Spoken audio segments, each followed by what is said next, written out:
American tourism has encountered a severe jolt, with Las Vegas emerging as the latest high-profile victim of a downturn linked to recent White House policies. Yeah. Once celebrated for its vibrant visitor economy, the city now braces for an unprecedented decline, raising urgent questions about the broader repercussions of trade and diplomatic strategies on the nation's most lucrative non-manufacturing sector.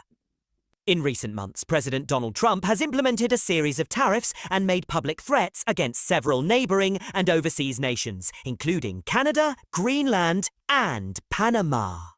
Initially targeted at bolstering domestic manufacturing, these measures have drawn warnings from financial analysts that their reach would extend well beyond factories and steel mills.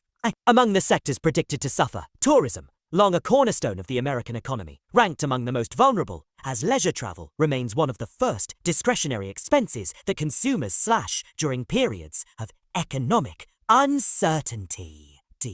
Florida's tourism industry offered an early indication of these pressures. At Palm Beach International Airport in late April, the usual bustle of returning winter visitors was noticeably absent. Seasoned Canadians Adriana Vukacic and her mother, Sandra, recounted boarding an Air Canada flight from Toronto to find a cabin far emptier than they had ever experienced on this route. Their fellow passengers, they observed, were fewer in number and less enthusiastic, many deterred by both the tariffs and fears of a looming economic downturn at home. Data from airline analytics firm OA revealed that bookings from Canada to Florida plunged by 76% in April 2025 compared with the same month in 2024. It's Donald Trump going to start layoffs at Mar-a-Lago. One traveler quipped, alluding to the potential economic fallout within even the president's own enterprises. While Florida's sunshine and beaches remain unchanged, the financial calculus of travel has shifted, leaving service providers and local governments scrambling for strategies to mitigate the decline. Yet South Florida is by no means an isolated case. Across the United States, states such as Arizona, California, and parts of New England, regions that traditionally depend on Canadian tourists, are reporting similar downturns. Experts emphasize that in an unpredictable economic climate, discretionary spending on vacations is often one of the first budget items to be trimmed.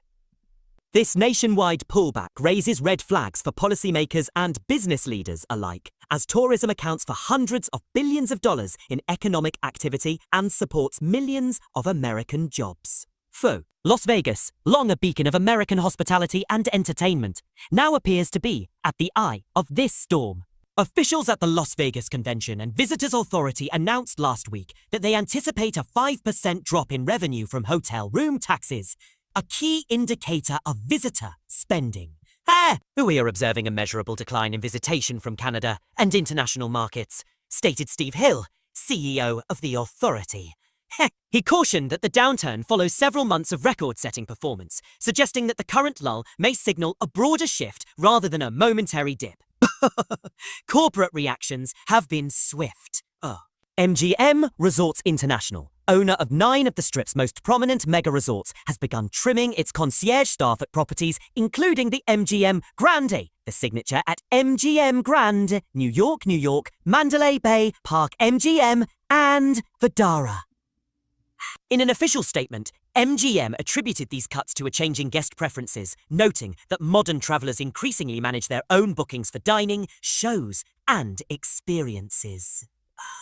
Yet insiders and industry observers point to a more troubling explanation: shrinking visitor numbers and reduced spending power. Despite MGM public stance, social media snapshots of the Las Vegas Strip in recent weeks depict unusually sparse crowds and quieter nightlife than the city's reputation would suggest. This visible slowdown aligns with a series of workforce reductions announced earlier in the year across various hotel departments, underscoring a common theme of belt tightening in response to softer demand. It is important, however, not to attribute the city's struggles solely to tariff-induced anxieties. Over the past decade and a half, the cost of visiting Las Vegas has risen substantially.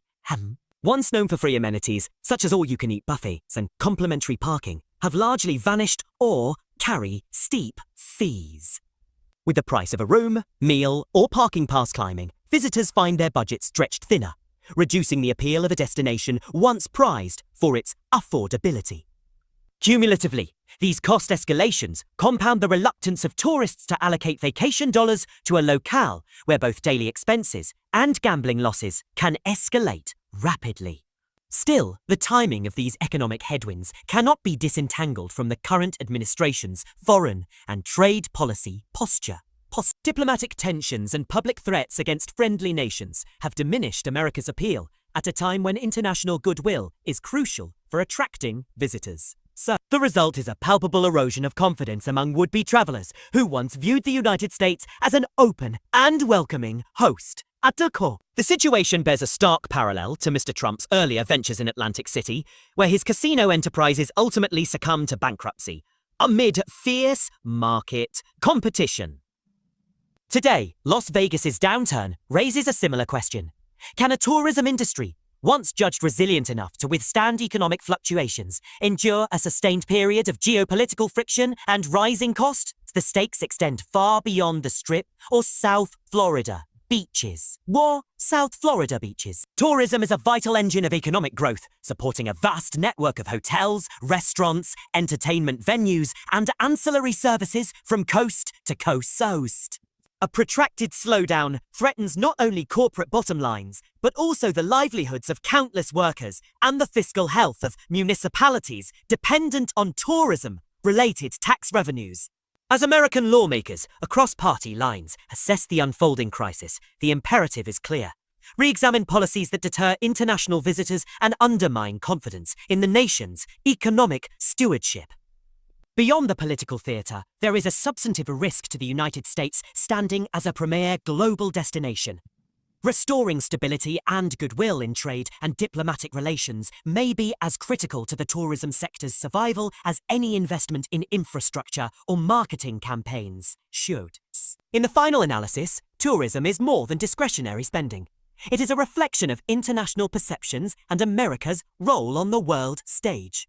The recent downturn in visitor numbers and revenue underscores how swiftly diplomatic and economic strategies can ripple through industries far removed from the factory floor.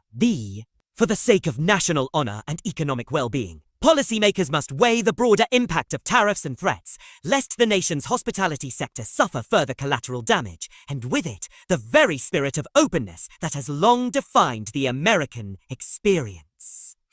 Moreover, industry groups are urging Congress to convene hearings to assess the trade policy's unintended consequences on tourism and to explore targeted relief measures.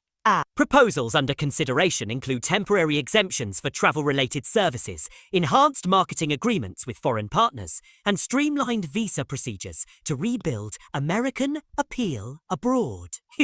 Local and state governments, too, are evaluating incentives for hospitality businesses, such as tax credits for maintaining staffing levels and grants for promotional campaigns in key source markets. Ultimately, reversing the downturn will require coordinated action across federal, state, and private sectors, reaffirming the nation's commitment to open borders, stable economic relationships, and the enduring promise of America as the world's foremost destination for leisure and discovery.